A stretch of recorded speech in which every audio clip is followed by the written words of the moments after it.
तो जैसा कि हम लोगों ने पिछले एपिसोड के लास्ट में देखा, हमारे एमसी कह रहा होता है कौन मुझे सोने नहीं दे रहा।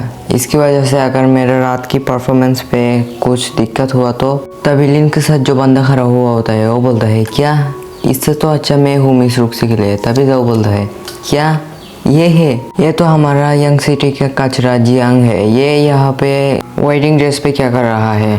तभी रुक्सी के पापा हमारे एमसी को कहते हैं यहाँ पर बाहर क्यों है, जल्दी से अंदर जाओ। पीछे से लोग कह रहे होते हैं ये क्या आप यंग फैमिली के सनी लो बनने वाला है। तभी वहाँ पे रुक्सी आके हमारे मेन कैरेक्टर को बोलती है जल्दी से यहाँ से चले जाओ वरना तुम्हारी वजह से यहाँ पर मुसीबत खड़ी हो जाएगी। तभी हमारा एमसी कहता है अब तुम लोगों को पता चल चुका है कि मिस रुक्सी और मेरी शादी हो रही है तो फिर भी तुम इतना बॉक क्यों रहे हो। दोस्तों यहाँ पे हमारा एमसी सभी को इनडायरेक्टली डॉग बोल रहा है। तभी हमारा एमसी बोलता है मुझे फर्क नहीं पड़ता तुम कौन सी फैमिली से हो, मैं कुछ ही देरों में यंग फैमिली की सन इन लॉ बनने वाला हूँ। अगर मैं कभी भी सिटी गेट की तरफ गया तो मुझे ज़रूर सैल्यूट करना। ये सुनते ही जाओ को बहुत ही ज़्यादा गुस्सा आ जाता है, वो अपनी पैरों से ज़मीन को तोड़ देता है और बोलता है तुम अब यंग फैमिली के हिस्सा नहीं हो, अभी यंग फैमिली से बाहर निकलो वरना मैं तुम्हें मार दूंगा। तभी हमारा एमसी मर्डरस हो रहा फील करता है। अभी रुक्सी के पापा जाओ को पावर अनलीश करते हुए देखकर बोलते हैं ये बेवकूफ़ लोग मेरे यंग फैमिली की रेपुटेशन को बिल्कुल नहीं रखेंगे। तभी रुक्सी की मम्मी बोलती है जाओ रुक जाओ। तभी हमें जाओ को दिखाया जाता है जो अपनी पंच को रेडी करके हमारे एमसी को मारने के लिए आगे बढ़ रहा था, लेकिन मिस रुक्सी बीच में आ जाती है और अपनी तलवार से जाओ की पंच को रोक लेती है और बोलती है आज से वो मेरे हस्बैंड है, वो जब जिएंगे मैं भी जीऊँगी, वो मर जाएंगे तो मैं भी मर जाऊँगी। अगर तुम इसे हर्ट करना चाहते हो तो फिर उससे पहले मुझसे सामना करना पड़ेगा। जियाओ मिस रुक्सी की ऐसी बातें सुनकर बहुत ही ज़्यादा गुस्सा हो जाता है और बोलता है मिस रुक्सी तुमने इस बंदे को बचाने के लिए अपना तलवार मुझ पे उठाया, अब तो मैं इस बंदे को मारकर ही रहूँगा।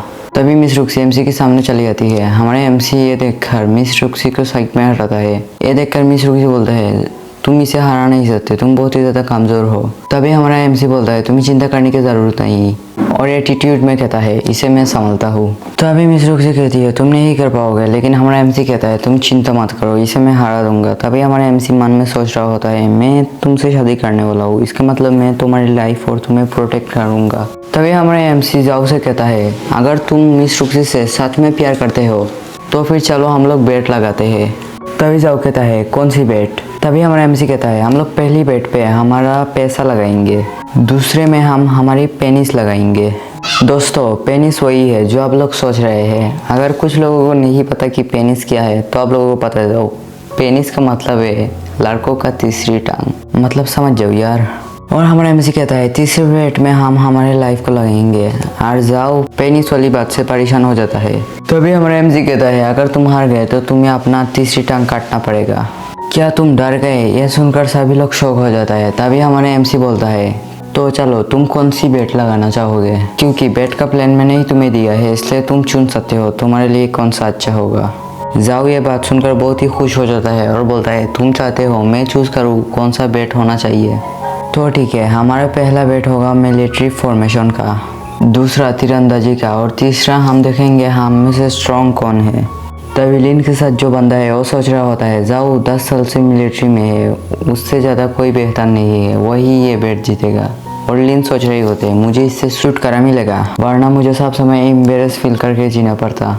जाओ अपनी तरफ से 10,000 सोने के सिक्के को बेट पे लगाता है और बोलता है तुम्हारे पास क्या इतने सिक्के हैं। तभी हमारा एमसी कहता है सिटी लॉर्ड की बेटी से शादी करने के लिए मुझे बहुत सारा पैसा खर्च करना पड़ा इसलिए मेरे पास पैसा नहीं है। तभी मिस रुक्सी के पापा कहते हैं तुमने कब पैसा खर्च किया, ये सिटी पैलेस मेरे पैसे से सजाया गया है। तभी हमारा एमसी अपने पास से बहुत ही ज़्यादा हाई ग्रेड की पिल बाहर निकलता है और कहता है एक पिल की वैल्यू 10,000 गोल्ड है, मैं इसे बेट पे लगाना चाहूँगा। और जाओ तुम्हारे पास कुछ ज़्यादा ही कम पैसे नहीं है। तभी ये सब देखकर सभी लोग शौक हो जाते हैं और बोलते हैं ये कैसे मुमकिन है। तभी मिस रुक्सी के पापा कहते हैं ये इम्पॉसिबल है क्योंकि सिटी लॉर्ड की पैलेस में भी ऐसी एक पिल मिलना बहुत ही ज़्यादा मुश्किल है, यहाँ पर तो 7 हाई ग्रेड की पिल है। तभी लिन का बॉयफ्रेंड कहता है इस गवार के पास इतनी महंगी पिल कहाँ से आ गई। तभी मिस रुक्सी के पापा कहते हैं इसे बेट लगाने की हिम्मत भी मत करना। और ये देखकर जाओ की फट जाती है और जाओ बोलता है 7 हाई ग्रेड की बिल यानी कि 70,000 गोल्ड कॉइन, इतना तो पूरे पीओक्सी सिटी का 1 साल का टैक्स भी नहीं होगा। तभी हमारा एमसी कहता है तुम रहने दो, तुमसे नहीं होगा। तभी हमारा एमसी कहता है अगर कोई इस बेट पे पार्टिसिपेट करना चाहता है तो पार्टिसिपेट कर सकता है। तभी ये बात सुनकर सभी लोग सोचने लगता है ये तो इतना ज़्यादा कमज़ोर है, ये कहाँ से बेट जीतेगा, तो फिर इस बार हमें अपॉर्चुनिटी लेना चाहिए। तभी मिस रुक्सी के पापा चिल्लाते हुए कहते हैं मैं बेट लगाना चाहूँगा, एमसी इस बेट को हार जाएगा। तभी रुक्सी की मम्मी गुस्से से चिल्लाते हुए कहती है तुम अपने सानिल्लो को हराना चाहते हो या फिर जिताना चाहते हो। तभी रुक्सी के पापा मन में सोच रहे होते हैं मुझे पता है इस फाइट को मेरा सानिल्लो हार जाएगा क्योंकि वो एक वेस्ट है। तभी लिन फैमिली के लीडर चिल्लाते हुए कहता है मैं बेट लगाना चाहूँगा 20,000 गोल्ड कॉइन का कि जाओ ही जीतेगा। तभी लिन के बॉयफ्रेंड के पापा हाथ उठाते कहते हैं मैं भी इस बेट पे हिस्सा लेना चाहूँगा 20,000 गोल्ड कॉइन का, इस फाइट को जाओ ही जीतेगी। हमारे एमसी मन में सोच रहा होता है इन लोगों को इतना कॉन्फिडेंस है कि मैं ही हारूंगा। तभी हमारा एमसी कहता है ये पैसे मेरे पिल के बराबर नहीं है। तभी एक और आदमी खड़ा होता है और बोलता है मैं हॉल ऑफ कॉमर्स से 10,000 सोने के सिक्के बेट पे लगाना चाहूँगा। तभी हमारा एमसी कहता है ये अभी भी मेरे पिल के सामने कम पैसे है, क्या कोई अभी भी पार्टिसिपेट करना चाहता है क्योंकि 10,000 गोल्ड कॉइन अभी भी कम पड़ रहा है। तभी लिन का बॉयफ्रेंड कहता है मैं जांग फैमिली से 10,000 सोने के सिक्का बेट लगाना चाहूँगा। फिर उसके पापा उस पर चिल्लाते हुए कहते हैं सिर्फ 30,000 सिक्के मेरे पास है, अगर हम लोग हार गए तो हम लोग कंगाल हो जाएंगे। तभी लिन का बॉयफ्रेंड कहता है मैं एमसी को जानता हूँ यही हारेगा, अगर सोच के देखिए हम लोग एक पिल जीत जाएंगे तो हमारे फैमिली फेमस हो जाएगा। दोस्तों लिन का बॉयफ्रेंड का नाम है क्वीन, तो फिर आज से मैं इसे क्वीन करके बुलाऊंगा। तभी हमारा एमसी कहता है क्या तुम दोनों बराबर कर रहे हो, अगर तुम दोनों को बेट लगाना है तो जल्दी लगाओ, और भी लोग बेट लगाने के लिए शायद तैयार है। लेकिन आखिरकार क्वीन के पापा मान ही जाते हैं और बोलते हैं मैं जांग फैमिली से 30,000 सोने के सिक्के बेट पे लगाऊंगा। हमारा एमसी उसे थम्स अप देकर बोलता है बहुत ही अच्छी बात है। हमारा एमसी मन में सोच रहा होता है एक बड़ी मछली जाल में फंसी गई। हमारा एमसी मिस रुक्सी के पापा से कहता है मैं चाहता हूँ आप इस बात की विटनेस बन जाए। मिस रुक्सी के पापा कहते हैं ठीक है अब जल्दी से शुरू भी करो, तुम्हारे शक्ल में और नहीं देखना चाहता। वो हमारे एमसी से इसलिए ऐसे बात कर रहे हैं क्योंकि 7 हाई ग्रेड की पिल उसने बेट पे लगा दी है उनसे बिना पूछे। तभी हमारा एमसी और जाओ कंपटीशन के लिए तैयार हो जाता है। तभी हमारा एमसी बोलता है तो शुरू करें। तभी जाओ कहता है जो भी जियान की फॉर्मेशन को तोड़ देगा उसे कंपटीशन का बाद बहुत ही बड़ा इनाम मिलेगा। इसके बाद सीन शिफ्ट होता है और हमें जहाँ पर हमारे एमसी और जाओ की फाइट होने वाली है वहाँ पर दिखाया जाता है, जहाँ पर जाओ के सोल्जर्स कंपटीशन के लिए बहुत ही एक्साइटेड थे। इसके बाद हमें हमारे एमसी के सोल्जर्स को दिखाया जाता है जो कि बहुत ही चिल्ला रहे होते हैं, कोई तो सो रहा होता है। तभी सभी लोग बातें करने लगते हैं जाओ की सोल्जर्स किसी भी युद्ध में हार कर वापस नहीं आए और एमसी के सोल्जर्स तो बहुत ही ज़्यादा कमज़ोर है। तभी रुक्सी अपने पापा से कहती है एमसी ने ऐसे सोल्जर्स को क्यों चुना। तभी रुक्सी के पापा कहते हैं मुझे पता नहीं इस बेवकूफ़ ने कौन सी गधे की टीम को ले लिया है। तभी लिन के जो पापा है वो क्वीन के पापा से कहते हैं तुम्हारे पास तो अब एक हाई ग्रेड की पिल आने वाली है और आप तो बहुत ही ज़्यादा फेमस हो जाओगे। तभी जांग यानी कि क्वीन के पापा बोलते हैं तुम्हारे पास भी 2 हाई ग्रेड की पिल आने वाली है, फिर हम दोनों की बेटा और बेटी की जब शादी हो जाएगी फिर हम दोनों यहाँ की सबसे ताकतवर फैमिली बन जाएंगे।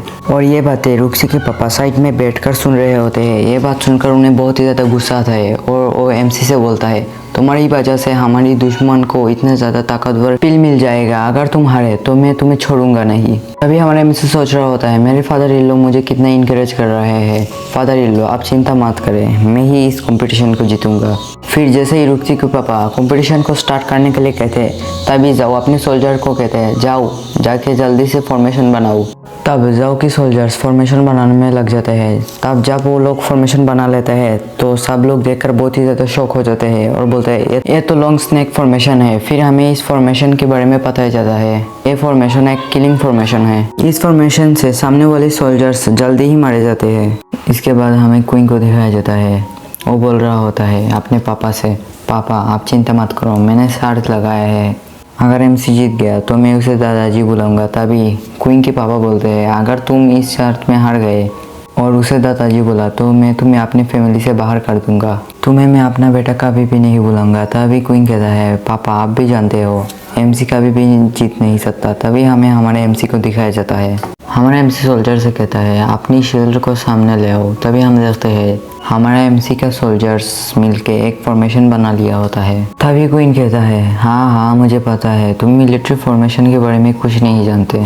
तभी हमें मिस रुक्सी को पापा को दिखाया जाता है जो बोल रहा होता है अब हार भी मान लो, मुझे पता है अब तुम एमसी से शादी नहीं कर सकती।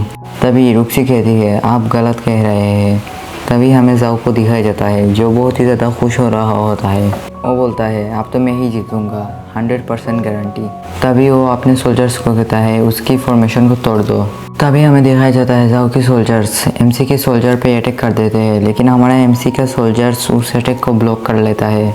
और जैसे ही जाओ ये चीज़ देखता है उसका तो साड़ी चकरा जाता है और बोलता है ये कैसे हो सकता है। तभी हम लोग मिस रुक्सी को देखते हैं जो बोल रही होती है ये टेक्निक तो 20 साल पहले गायब हो गई थी, तो फिर ये टेक्निक एमसी के पास कैसे चली गई। इसके बाद हमें हमारे एमसी को दिखाया जाता है जिसका जो फॉर्मेशन है वो एकदम टाटल के जिसे देख रहा था। इसके बाद हमें बाकी लोगों को दिखाया जाता है जो ये देख के बहुत ही शौक हो गए होते हैं। क्वीन के पापा बोलते हैं ये तो एक चालाक बंदा है, इसने अपने पास बहुत ही सारी टेक्निक और फॉर्मेशन छुपाई हुई है।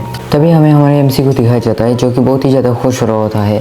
तभी हमें क्वीन को दिखाया जाता है जो कि सोच रहा होता है अरे बाप रे ये तो बहुत ही ज़्यादा चालाक निकला। तभी वो अपने पापा से कहता है पापा आप चिंता मत करो ये ट्रेन स्ट्राइक टेक्निक नहीं है, वो तो जानता ही नहीं तो उसे परफॉर्म कैसे करेगा। इसके बाद हमें जाओ को दिखाया जाता है जो कि बहुत ही ज़्यादा गुस्सा हो चुका होता है। वो अपने सोल्जर्स को कहता है जाओ जाके एमसी की सोल्जर्स को मार डालो। तभी वो सोल्जर एमसी की सोल्जर की तरफ बढ़ते हैं अटैक करने के लिए। तभी जाओ एमसी की सोल्जर्स की शील्ड पे गैप देख लेता है और वो अपने सोल्जर्स से कहता है जाके उस गैप पे अटैक करो। तभी हमें हमारे एमसी को दिखाया जाता है जो कि बहुत ही खुश हो चुका होता है। वो बोल रहा होता है अपने सोल्जर्स से जल्दी से फॉर्मेशन को बदलो और ओजाओ का सोल्जर्स की अटैक से बच जाता है। तभी हम लोग वहाँ के ऑडियंस को देख पाते हैं जो बोल रहे होते हैं क्या अब एमसी एक लॉन्ग स्नेक फॉर्मेशन बनाने वाला है। और वहाँ पे कुछ लोग बोल रहे होते हैं नहीं जियान ऐसा स्नेक फॉर्मेशन तो बना ही नहीं सकता। तो गाइस यहीं पे हमारा एपिसोड ख़त्म हो जाता है। अगर वीडियो अच्छी लगे हो तो लाइक कमेंट शेयर और सब्सक्राइब सब कुछ कर डालो। और हाँ मैं इस सीरीज़ को पूरा एक्सप्लेन करने वाला हूँ इसी चैनल पे। तो मिलते हैं आप लोगों से एक नया वीडियो पे, तब तक के लिए bye bye, thanks for watching.